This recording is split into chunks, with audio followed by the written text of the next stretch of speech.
वज़ीर-ए-आज़म शहबाज शरीफ एक रोज़ा दौरे पर कराची पहुँच गए। नायब वज़ीर-ए-आज़म, वज़ीर ख़ज़ाना समेत अहम वज़रा और मुतल्लिक़ा हुकाम हमरा वज़ीर आला और गवर्नर सिंध ने वज़ीर-ए-आज़म का खैर मक़दम किया। शहबाज शरीफ आगा खान यूनिवर्सिटी में क्लिनिकल प्रैक्टिस से मुताल्लिक़ तकरीब की रहनुमाई करेंगे। बिन कासिम पोर्ट पर फेसलेस कस्टम असेसमेंट सिस्टम का इफ्तिताह भी करेंगे। निज़ाम से कस्टम क्लियरेंस में शफाफियत और दौरानी में कमी आएगी। वज़ीर-ए-आज़म स्टॉक एक्सचेंज का भी दौरा करेंगे। 2024 में बेहतरीन कारकर्दगी की हामिल स्टॉक एक्सचेंज का एजाज हासिल करने की तकरीब में शिरकत करेंगे। सिंध काबीना के अरकान वज़ीर-ए-आज़म से भी मिलेंगे। कारोबारी अफराद की मुलाकातें भी स्केजुअल हैं।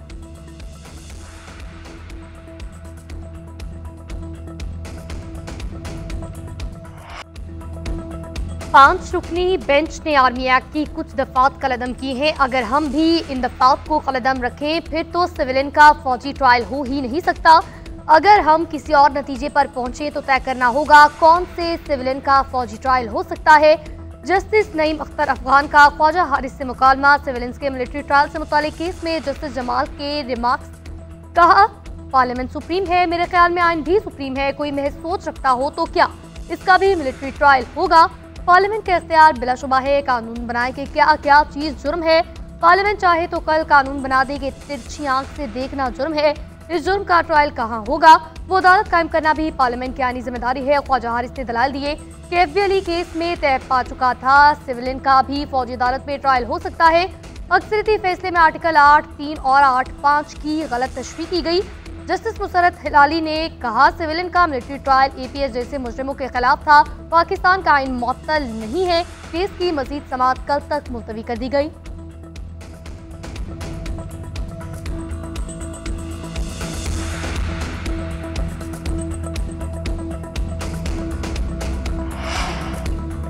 अली अमीन गंडापुर एक और केस में इश्तिहारी करार। बानी पीटीआई की नाअहली पर एहतजाज के केस पर समाअत। एटीसी इस्लामाबाद ने अली अमीन गंडापुर और उमर तनवीर भट्ट को इश्तिहारी करार दिया।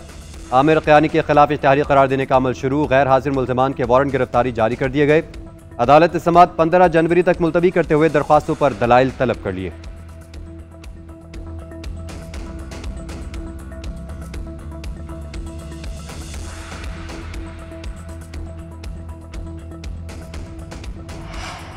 बानी पीटीआई के खिलाफ अडियाला जेल में आम मुकदमात की समाअत। GHQ हमला और तोशाखाना 2 केसेस सुने जाएंगे। GHQ हमला केस में अब तक 117 मुल्ज़िमान पर फर्द जुर्म आयद हो चुकी है। उमर अयूब की नकुल फराहम करने की दरखास्त पर बहस होगी। तोशाखाना 2 केस में 3 गवाहों के बयानात रिकॉर्ड किए जा चुके। वकला सफाई डिप्टी सेक्रेटरी काबीना डिवीजन के बयान पर जिरह करेंगे। मजीद 4 गवाह बयान रिकॉर्ड कराने के लिए पेश होंगे। फैसल चौधरी ने जेल में बानी की सहूलियात की दरखास्त दायर कर दी है।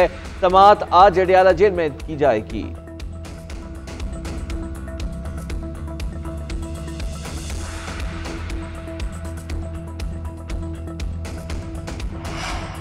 बानी चेयरमैन से मुलाकात नहीं होती तो मुज़ाकरात जारी नहीं रह सकते। पीटीआई रहनुमा बैरिस्टर अली जफर ने हुकूमत को बता दिया। कहा, तहरीरी तौर पर मुतालबात मांगे गए हैं।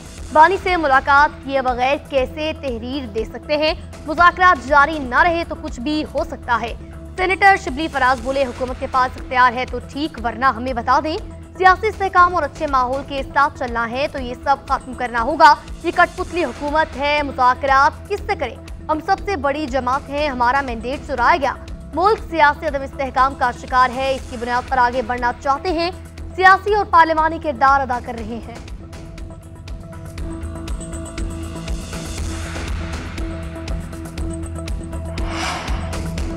बानी पीटीआई को हुकूमत की जानिब से ऑफर हुई या नहीं, रहनुमाओं के मुतजाद बयानात। शेर अफजल मरवत ने दावा किया, मोहसिन नकवी ने हाउस अरेस्ट की पेशकश की।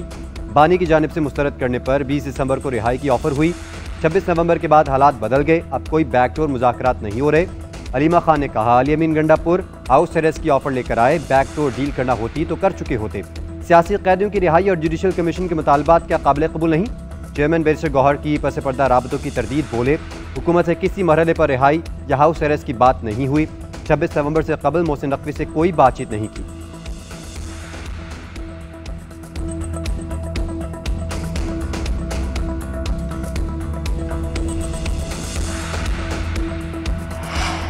अली अमीन गंडापुर की 1-on-1 मुलाकातें मोहसिन नकवी से हुई। हमारी मुलाकातें सिर्फ मुज़ाकरात में ही हुई हैं। हमने बानी पीटीआई को कोई ऑफर नहीं की। वजीर आजम के मुशीर राना सनाउल्लाह कहते हैं मोहसिन नकवी ने कोई ऑफर की है तो उसकी तस्दीक या तरदीद वो ही कर सकते हैं। बानी पीटीआई का सख्त रवैया नहीं होना चाहिए। उन्होंने मुज़ाकरात के लिए खुद कमेटी बनाई। कमेटी बनाकर अफसोस हो रहा है तो कमेटी खत्म कर दें।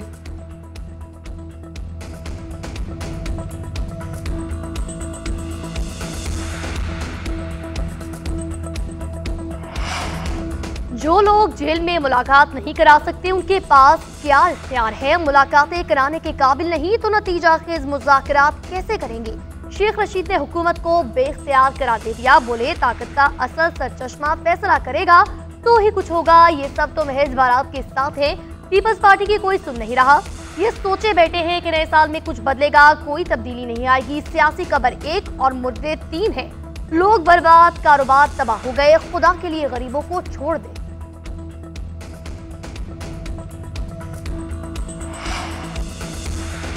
कल पाराचनार रोड की बंदिश को 3 माह हो गए। रास्तों की बंदिश से इलाके में बुनियादी ज़रूरियात की अशिया की किल्लत, इलाका मकीन राशन और अद्वियात के मुंतज़िर। मरकजी शाहराह की बंदिश के बायस इमदादी सामान रवाना ना हो सका। बुनियादी ज़रूरियात की अशिया से भरे 80 ट्रक रवानगी के मुंतज़िर। ज़िला इंतज़ामिया का कहना है कि आमदोरफ्त हर सूरत बहाल की जाएगी।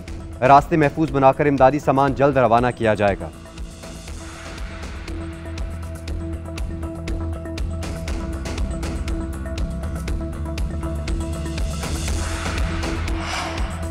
बिजली के बिलों में सेल्स टैक्स इस्तिस्ना नहीं दे सकते। कर्ज प्रोग्राम के तहत नए टैक्स से छूट नहीं मिल सकती। इस्तिस्ना दिया तो टैक्स अहदाफ मुकम्मल नहीं होंगे। IMF ने हुकूमत की दरख्वास्त मुस्तरद कर दी। बिजली के बिलों को 18% GST 2 मरतबा आयद होता है। एक मरतबा बिल की मजमूई रकम और दूसरी मरतबा फ्यूल कॉस्ट एडजस्टमेंट पर आयद किया जाता है। वजीर तवानाई उवैस लगारी ने आयद करदा सेल्स टैक्स में कमी के लिए दरख्वास्त दी थी।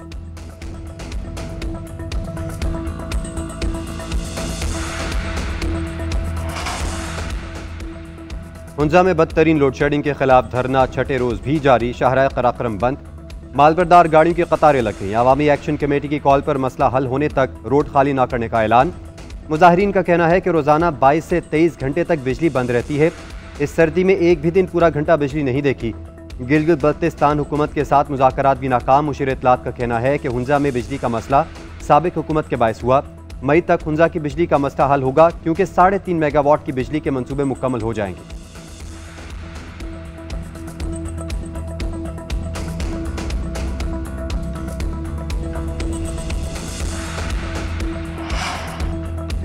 मुल्क भर में शदीद सर्दी के डेरे। शुमाली इलाकों में बर्फबारी से दरिया, आबशारें और झीलें जम गई। इस्तौर और कागान में बर्फबारी से राबिता सड़कें कई रोज से बंद हैं। इलाका मकीनों के मामूलाती जिंदगी भी मुंजमद। इंतजामिया का कहना है कि सड़कों की बहाली का काम जारी है। बालाई इलाकों का पारा नुक्ता इंजमात से कई दर्जे नीचे चला गया। कलाम में -9, अस्तौर में -8, करदू, चित्राल और उन्जा में -4 रिकॉर्ड किया गया। शुमाली बलोचिस्तान में बर्फानी हवाएं चलने लगीं। कलात में -8, ज़ियारत और कोयटा में -7 तक गिर गया। कराची में मौसम सरमा की सरतरीन रात। शहर का मजमूई दर्जा हरारत 8, बाज़ इलाकों में 5 तक गिर गया। महकमे मौसमियात के मुताबिक सर्दी की लहर कल तक बरकरार रहने का इम्कान है।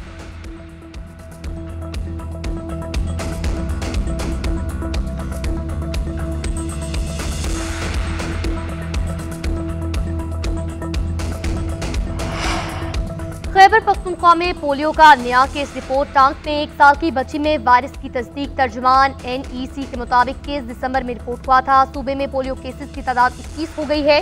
DI खान में 10, टांग में 5, लकी मवत और कोहाट में 2-2, मेहमद और नौशहरा में 1-1 बच्चा मुतासर है। 2024 में पोलियो से मुतासरा मरीजों की तादाद 69 हुई।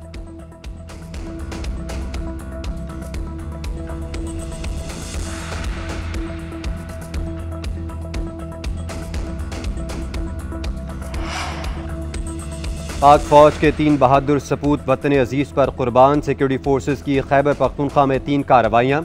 19 खारजी जहन्नुम वासिल बहादुरी से लड़ते हुए 3 जवान शहीद हुए। शहदा में लांस हवलदार अब्बास अली, नाइक मोहम्मद नज़ीर और नाइक मोहम्मद उस्मान शामिल। ISPR के मुताबिक पेशावर के इलाके मतनी और मोहम्मद के इलाके बाजी में ऑपरेशन में 8 दहशतगर्द मारे गए। ज़िला कर्क में भी 3 दहशतगर्द हलाक हुए। सदर मुमलिकत और वज़ीर आज़म का कामयाब ऑपरेशन पर सिक्योरिटी फोर्सेस को खराज तहसीन।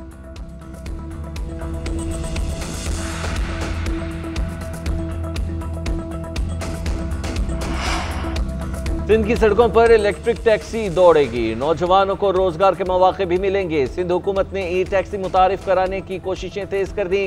सीनियर सूबाई वजीर शर्जील इनाम मेमन की सेक्रेटरी ट्रांसपोर्ट को मुख्तलिफ बैंकों से राबते की हिदायत। ई टैक्सी असेंबल करने वाली कंपनी के नुमाइंदे भी मिले। शर्जील इनाम मेमन का कहना है कि बेरोजगार अफराद को आसान इक़्तिसाद पर ई टैक्सी देना चाहते हैं। नौजवान अपने कदमों पर खड़े हो सकेंगे। ये बेरोजगारों को रोजगार देने और पायदार ज़राए से इक़्तिसादी तरक्की को फ़रोग़ देने का इक़दाम है।